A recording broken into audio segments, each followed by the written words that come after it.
నా ఫ్యామిలీ లైఫ్ను మొత్తం టోటల్గా కూడా గడప గడప తప్ప ప్రజల కోసం తప్ప ఏమాత్రం కూడా కనీసం ప్రజలను అనునిత్యం ప్రజలకు అందుబాటులోని చేయడం అనేది నేను చేయడం జరిగింది. దానికి కూడా నేను ఇప్పుడు బాధపడడం లేదు. ఓటమి గెలుపు దైవాధీనం. నేను ఒకటే నా నియోజకవర్గం నుండి ప్రజలకు, నా నాయకులకు, నా కార్యకర్తలకు నేను ఒకటే విజ్ఞప్తి చేస్తున్నాను. రాంభూపాల్ ఎప్పుడూ మీకోసం ఖచ్చితంగా పనిచేస్తాడు, మీకోసం అందుబాటులో ఉంటాడు. కార్యకర్తలకు, నాయకులకు అందరికి కూడా అందుబాటులో ఉంటాం. ఖచ్చితంగా మీరు ఎవరు కూడా మీరేం ఫీల్ కావాల్సిన అవసరం లేనే లేదు. ఖచ్చితంగా మీకోసం పనిచేస్తామని నేను వాళ్ళకందరికీ కూడా విజ్ఞప్తి చేస్తూ, నేను కొన్ని పేపర్ వాళ్లకు నేను ఒకటే విజ్ఞప్తి చేస్తున్నాను. కొంతమంది ఈరోజు ఒక పేపర్లో చూడడం జరిగింది, ఒక పాండ్యం నియోజకవర్గంలోనే రాంభూపాల్ ఓడిపోయినాడా, రాష్ట్రంలో అంతా కూడా ఓడిపోయినాడు.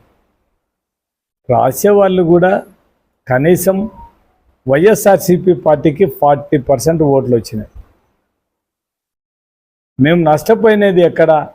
మా ముఖ్యమంత్రి మా మాటని, అధికారులు మా మాట వినింటే మాత్రం మేము ల్యాండ్ టైటిల్ యాక్ట్ మనల్ని కొంప ముంచుతుంది. మేము ఆ రోజు కూడా చెప్పాం, గడప గడపలో తిరిగేటప్పుడు ప్రతి ఒక్కరు కూడా మమ్మల్ని అడుగుతున్నారు, మీరు దీన్ని మొత్తం ల్యాండ్ టైటిల్ యాక్ట్ని ఇప్పుడే వద్దు, దాన్ని ఇప్పుడు ఎలక్షన్ అయిపోయిన వరకు దాని గురించి ఆలోచన చేయొద్దంటే మాత్రం ఎవ్వరు కూడా దాన్ని మా వాళ్ళు సమర్థించడానికి చూసినారు. కానీ తెలుగుదేశం వాళ్ళు పని కట్టుకొని నామినేషన్ వేసిన విత్రాయిల వరకు కూడా పాండ్యం నియోజకవర్గంలో రాంభూపాల్ గెలిచాడనేది.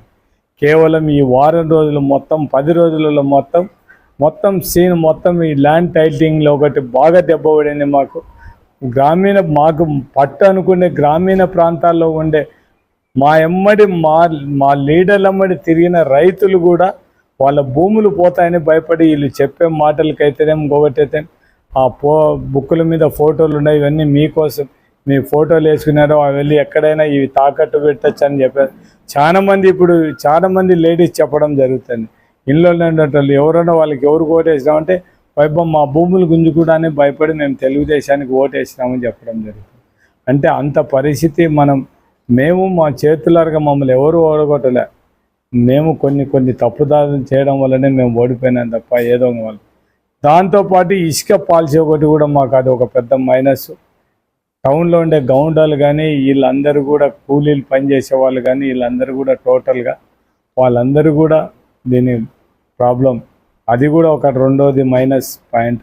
మూడోది మందుబాబులంతా కూడా ఎక్కడ కూడా ఏ రాజకీయ పార్టీ కానీ మేము మందు దండిగా ఇస్తాం, మీరు మంచి మందు తాగండి, మీ సంసారాలలో పోగొట్టుకొని చెప్పే నాయకులు ఎవరిని చూడలేం కదా. ఇప్పుడు కొత్తగా మనం చూడడం జరిగింది, మీకు మందు ఇచ్చేస్తాము, నాణ్యమైన మందు ఇస్తాం, తక్కువ రేటుకి ఇస్తాం, బాగా తాగండి అని చెప్పే నాయకులు మనం అందరం చూస్తున్నాం. కాబట్టి ఇప్పుడు అదే ఒకటి. మూడు ఇంకా లేడీస్కు మాత్రం మేము ఆ రోజే చెప్పడం జరిగింది, మొత్తం మనం కూడా లేడీస్కి ఉచిత బస్సు ప్రయాణం ఇచ్చేస్తామని చెప్పడం జరిగింది.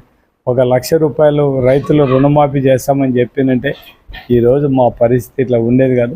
కానీ మా ముఖ్యమంత్రి ఆలోచన చేసింది ఒకటే, లేని డబ్బుల కోసం మనం ఏ విధంగా ప్రజలను మోసం చేస్తాం, మనము ఎలక్షన్లో మాట చెప్పినది ప్రతి ఒక్కటి నెరవేర్చాలనేదే జగన్మోహన్ రెడ్డి ఉద్దేశం. అందుకే మాటలు మనం ఉండే ఈ రాష్ట్ర ఆర్థిక పరిస్థితి ఇంకా మనం చేయలేమనే ఉద్దేశంతోనే ఎంతవరకు చేయడానికి అవకాశం ఉందే అదొకటి చేయడం. మా మేనిఫెస్టో పాత మేనిఫెస్టో ఇది తింటే ఏం లేవు, వాళ్ళు ఇచ్చే దాంట్లో దండిగా ఉండాలనే ఉద్దేశంతోనే ప్రజలందరూ కూడా ఇంటింటికి ప్రతి లేడీస్ ఆలోచన చేసేది ఏముంది, ఇంట్లో ఎంతమంది పిల్లలు ఉండరు అంత అమ్మ ఒడి వస్తుందని వాళ్ళు ఆలోచన. దాంతోపాటు 18 ఏళ్ళు పైన ఉండే వాళ్ళకి అందరికీ కూడా నెలకు 1,500 ఇవన్నీ క్యాలిక్యులేట్ చేసుకోవడం జరిగింది. కాబట్టి ఈరోజు ఈ పరిస్థితి మేము అందరం కూడా ఈరోజు ఒకటే మేము మా ప్రజలకు అందరికీ కూడా విజ్ఞప్తి, మీరేం అధైర్యపడాల్సిన అవసరం లేదు. ఖచ్చితంగా ఇంతకుముందు ఏ విధంగా పాండ్యం నియోజకవర్గం నుండి ప్రజల కోసం పనిచేసి మొత్తం ప్రజలకు అందుబాటులో ఉన్నాం, ఇప్పుడు కూడా అదే విధంగా ఉంటాం. మా నాయకునికి మేమందరం అండగా ఉంటాం, కార్యకర్తలకు అండగా ఉంటాం, మా నాయకులకు అండగా ఉంటాం, ప్రజలకు కూడా అండగా ఉంటాం. మేము ఒక 6 నెలల వరకు ఏం మాట్లాడదలుచుకోలేదు. తెలుగుదేశం ఇచ్చిన సూపర్ 6 పథకాలన్నీ కూడా ప్రజలకు ఏ విధంగా అందియగలరు వీళ్ళందరికీ కూడా ఇస్తామని చెప్పినారు. మేము అంతకుముందు కులం చూడలేదు, మతం చూడలేదు, పార్టీ చూడలేదు. ఇప్పుడు కూడా అదే విధంగా వస్తాయా రావనే చూడాలి. కేవలం కొంతమందికి ఇస్తారా లేకుంటే అందరికి ఇస్తారా అనేది మాత్రం చూసిన తర్వాత ప్రజలకు అన్యాయం జరిగితే ఖచ్చితంగా ఒక 5 నెలలు 6 నెలలు వీళ్ళు ఎట్లా పరిపాలన చేస్తారని చూసిన తర్వాత మాత్రం ఖచ్చితంగా ప్రజలలో ఎగవడానికి మేము సిద్ధంగా ఉంటాం. దాంతోపాటు మా కార్యకర్తలు నాయకులు అందరినీ కూడా మా ఎంట తీసుకొని పోయి మొత్తం ప్రజలకు ఏది మంచి జరిగితే దానికోసం ఫైట్ చేయడానికి మేము సిద్ధంగా ఉంటాం. నేను గెలిచిన వాళ్ళని కూడా తెలుగుదేశం నాయకులను కోరేది ఒకటే, మేము 2019లో గెలిచినప్పుడు ఇట్లా హరాస్మెంట్ చేయలేదు, ఇళ్ళ మీదకి పోయి శిలాపలకాలు పగలగొట్టడం ఇవన్నీ ఏం చేయలేదు. మీరు అది చేసే మొత్తం మళ్ళీ చరిత్ర మళ్ళీ ఒకసారి పునరావృతయ్యే పరిస్థితి. ఎవరైనా గెలిచిన మామూలుగా సహజం ఎక్కడ ఉంటే ఓడిపోయినాడు కోపం తట్టుకోలేక నాకు ఓట్లు వేయలేదని వాళ్ళ మీదకి పోయేది ఉంటుంది. కానీ ఇది రివర్స్ ట్రెండ్ చూసాం. గెలిచినోడు ఓడిపోయిన వాళ్ళ మీదకి, మామూలుగా అయితే గెలిచిన వాళ్ళు ఇళ్ళ మీదకి ఓడిపోయిన వాళ్ళు మాకు అన్యాయం జరిగింది, మాకు ఓట్లు వేయలేదని మీరు మమ్మల్ని మోసం చేసినారని పోవాల్సిన రివర్స్. వీళ్ళంతా మొత్తం మేము గెలిచినామని బలం చూపించుకోవడానికి ఇళ్ళ మీదకి పోవడం ఇది ఎంతవరకు సంబంధించి ఇది ప్రజాస్వామ్యం ఇప్పటికైనా మించిపోయేం లేదు.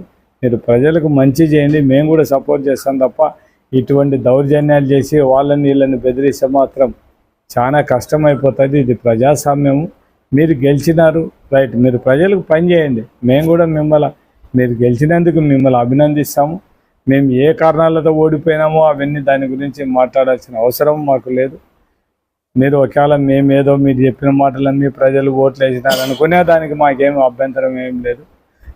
మీరు గెలిచినారు, ప్రజలకు మంచి. మరిన్ని వీడియోస్ కోసం ఛానల్ ని సబ్స్క్రైబ్ చేయండి, లేటెస్ట్ అప్డేట్స్ కోసం వాట్సాప్ ఛానల్ ని ఫాలో చేయండి అండ్ లింక్ డిస్క్రిప్షన్ లో ఉంది.